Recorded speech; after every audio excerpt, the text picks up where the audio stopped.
Fokus bersama klub, nasib Sandy Walsh dan Elkan Bagot diragukan rival. Nasib dua pemain keturunan Sandy Walsh dan Elkan Bagot yang kembali bersama klubnya turut menyita perhatian media Vietnam serta 24/7.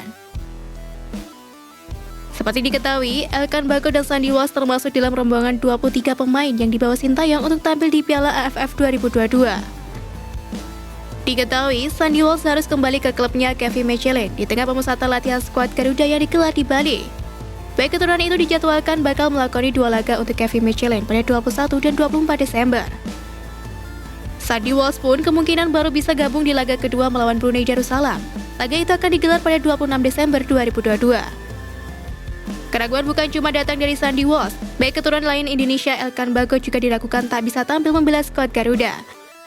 Sebab pemain Gillingham FC ini dikabarkan cedera di bagian kepala beberapa hari yang lalu. Namun faktanya Elkan telah kembali ke lapangan dan mengantarkan Gillingham FC lolos ke putaran ketiga Piala FA. Meskipun begitu, The 24/7 sudah mengklaim pelatih Indonesia bakal dipusingkan tanpa pemain jangkung itu. Media Vietnam tersebut juga menilai Indonesia beberapa kali menghadapi ujian sebelum Piala AFF 2022. Sebelumnya, mereka juga menyoroti tidak adanya laga uji coba internasional skuad Garuda jelang gelaran ini.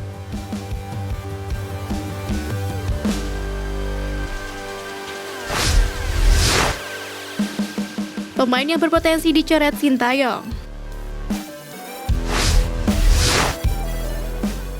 Pertama, Hansa Muyama. Hansa Muyama sebenarnya salah satu berpengalaman milik timnas Indonesia. Namun seiring munculnya para pemain baru berkualitas, posisinya sangat terancam.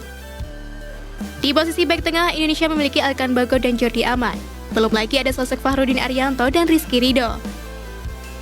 Jika tak dibutuhkan, Sintayong bakal mendepak Hansamu dari skuad yang sedang menjalani pemusatan latihan di Bali.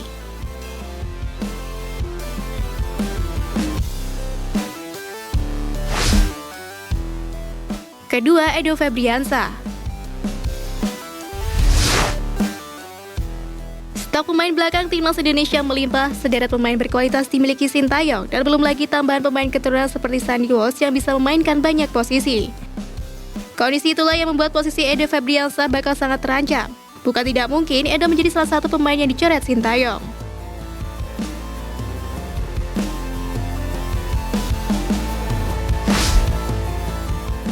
Ketiga, Zaki Ashraf.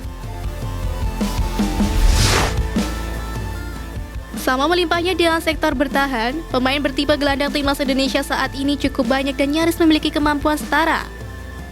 Namun Zaki Ashraf yang bisa bermain sebagai gelandang maupun sayap tentu sedikit asing ketimbang Witan Sulaiman maupun Sadil Ramdhani. Karena itu wonderkid PSM tersebut harus legowo jika namanya dicoret nanti.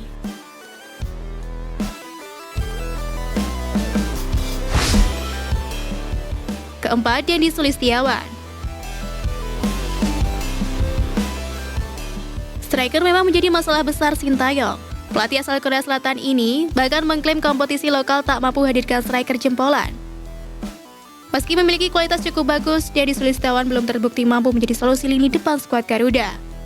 Bahkan, Sintayong memilih memanggil Ilyas Pasojevic ke skuad timnas Indonesia untuk Piala AFF 2022.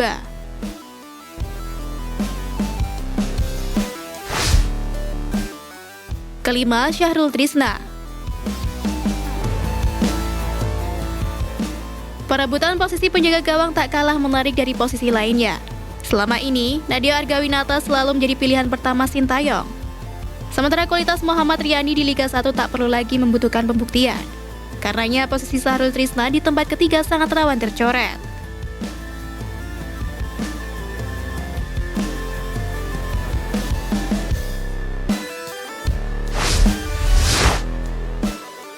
Bukan sekedar adu gengsi di lapangan, Wasekjen PSSI sebut tujuan Piala Dunia di Indonesia. Penyelenggaraan Piala Dunia FIFA U20 2023 di Indonesia tak hanya menyajikan adu gengsi di lapangan semata. Ada efek multiplier efek ekonomi yang akan muncul. Hal itu diungkapkan langsung oleh Wakil Sekretaris Jenderal PSSI Maike Ira Puspita. Pandangan tersebut berkaca pada MotoGP Mandalika pada 18 hingga 20 Maret 2022 yang memberikan multiplier efek ekonomi. Tidak hanya peningkatan pada ekonomi Nusa Tenggara Barat saja, tapi juga dengan daerah-daerah Indonesia lainnya, berdasarkan kajian Kementerian Pariwisata dan Ekonomi Kreatif. Maike Ira Puspita optimistis, penyelenggaraan Piala Dunia FIFA U20 2023 di Indonesia berpeluang besar menggerakkan roda perekonomian nasional dan regional. Sebagaimana diketahui, Piala Dunia FIFA U20 2023 bakal berlangsung di berbagai venue, seperti Stadion Jakabaring Palembang, Stadion Utama Gelora Bung Karno Jakarta, Stadion Sijalak Harupat Bandung, Stadion Manahan Solo, Stadion Gelora Bung Tomo Surabaya, dan Stadion Kapten Iwayan Dipta Gianyar Bali pada 20 Mei sampai 11 Juni. Untuk menyukseskan event tersebut, Ira menjelaskan peran penting dari relawan. Perlu ada sinergi dan koordinasi dengan FIFA untuk mempersiapkan Piala Dunia FIFA U20 2023.